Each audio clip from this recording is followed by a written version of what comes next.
Hello, this is Steven now, and yes, we're back with another Batman 66 episode review. Today, we'll be reviewing the episode, The Provokers Jokers, which is the part 2 to the Impractical Jokers. So, without further ado, let's get into the review.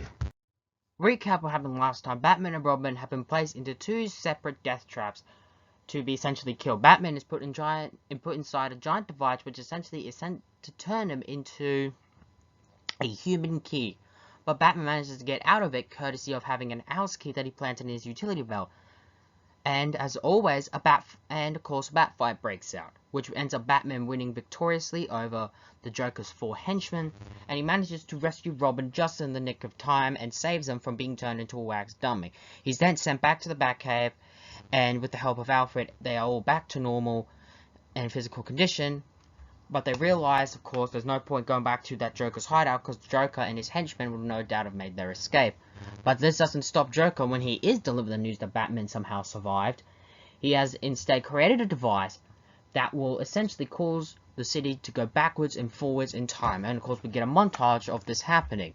Gordon, of course, calls Batman up to explain about the whole situation and also that the Joker has essentially sent him some kind of bizarre clue. Now, again, this is not Joker. Him maybe meddling with time for his own amusement, okay, I can buy into that, but that's too much a clogging. And sending a clue to police headquarters, that's Riddler. I just need to point that out before going forward. It just doesn't fit well with me. Anyway, as they are going through the clue, and thanks to some bat logic, they manage to realize that he plans to poison the Gotham City water supply. That Alfred, wanting to join in on the action and not essentially be standing in the background, he asks if he could go and do some undercover work because of his twin brother. And we get introduced to the Alf Cycle, his mode of transportation, which has a two-way radio. And of course, he goes undercover at the plant to wait for Joker. Joker arrives, and thanks to Alfred, he manages to essentially subdue them, thanks to Alfred's superb outthinking skills, grab Joker's box and freeze him in time. He then goes away to call Batman and Robin about it, but then mistakenly takes the key out of the box, which essentially unfreezes the Joker and his crew. Realizing what they've got the opportunity, they go to rush Alfred to get the box back. But Joker has managed to come to the conclusion this guy's working with Batman. As Batman and Robin show up, another bat fight breaks out, with the Joker and his crew getting subdued. We end the episode with Aunt Harriet turning up at the power plant because her car broke down and needs to call, a taxi. But Batman and Robin turn up, giving Alfred his lunch, and offer to help her with car trouble. There's then the scene between Batman and Alfred, which I like, as Batman is, essentially Alfred is pointing out what's caused this, how could this, and Batman just says he doesn't know either. I love that little scene between them, it's fun. And it says, join us next time when Batman and Robin will be going up against Marsha, the Queen of Diamonds.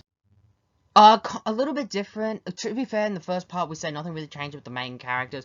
The police, Chief O'Hara and Commissioner Gordon are still bumbling idiots as ever. I like how, and with Batman and Robin, with, just like in the previous one, more of their Batman logic, which is stretch the disbelief. It's still funny and entertainable, despite, for me, the disbelief is really starting to stretch really thin to the point of really being confusing. What I really like is Alfred playing more of a role in the show. We get to really understand more of Alfred. I like his twin bit. I found that to be really funny and overall enjoyable. We get introduced to the Alf Cycle, which is sort of Alfred's vehicle. I like he's playing more of a role in the story, and he truly should. He's an absolute badass. And up until season 3, when Batgirl became the sort of third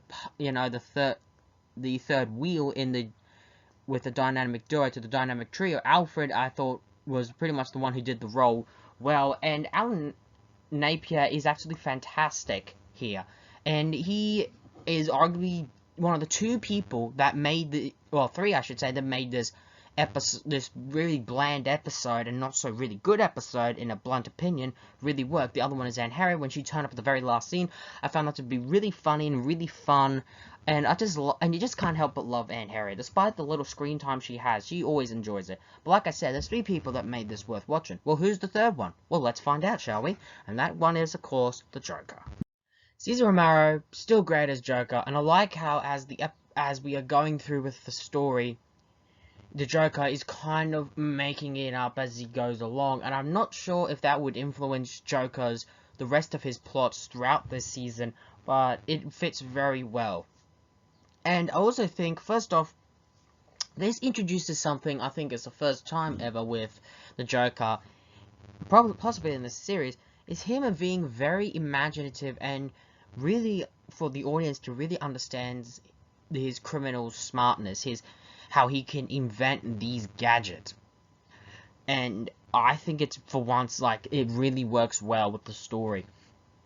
But with that aside, Cesar Romero's performance, he's fully embraced it. He embraces the chaos, the madness, the silliness. He embraces it. And we definitely, as the audience, get to see him create these fantastical gadgets. My problem is, do these gadgets fit his MO? His types of bizarreness, because I don't think they do. Because first off, like I said in the first episode, when he uses that box to make people freeze in time, I always felt that was a Clock King. Even if you may not see it, I kind of see it. But here, he actually has a device that causes people to go backwards and forwards in time. That is something that is definitely should have been used for Clock King. And that kind of just draws me out a bit. And it's kind of why I really am not a huge fan of this particular Joker two-parter, because I felt that these episodes were incredibly rushed. The key element that was used in the first part is pretty much dropped nearly entirely, and I think it's only used briefly once. But then again, it fits with Joker to go randomly and not have anything really direct him on what he's doing. It fits, but it's a stretch. But this is really causing a huge stretch of disbelief for me, which is kind of hard to really enjoy this episode, despite Cesar Romero really making it just worth watching. The Joker's provokers, if I thought the part 1 was just watchable, this one is barely. I feel that it's incredibly rushed. The story is not as consistent as always. Despite Cesar Romero's Joker performance brightening up the room, I just felt it's just too out there for Joker.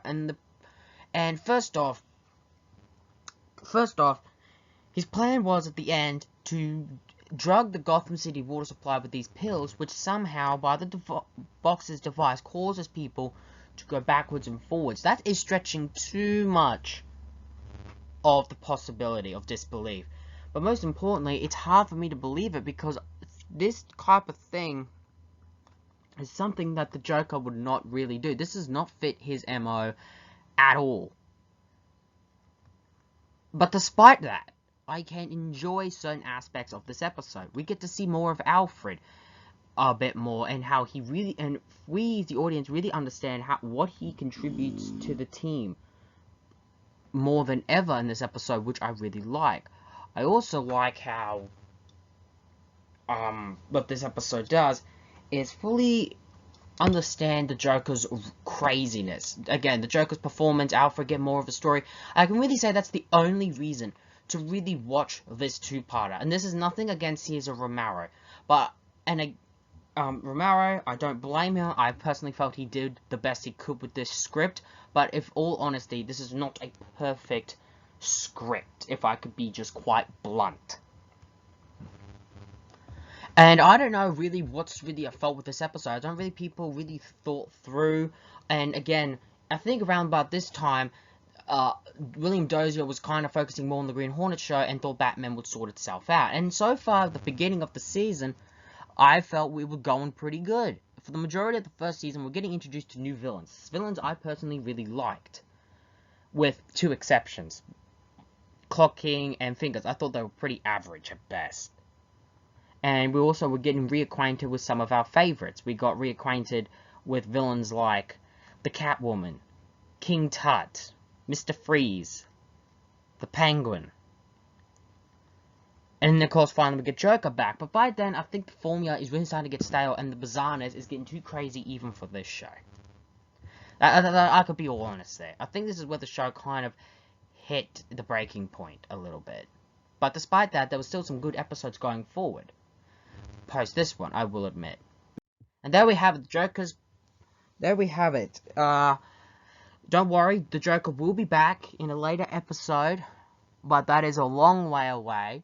So join us next time when Batman we're going up against a very brand new female villain, Marsha, the Queen of Diamonds. Who is she and what is she about? Well, to find out, tune in next time for the same Steven hour and the same Steven channel. Ladies and gentlemen, so long for now.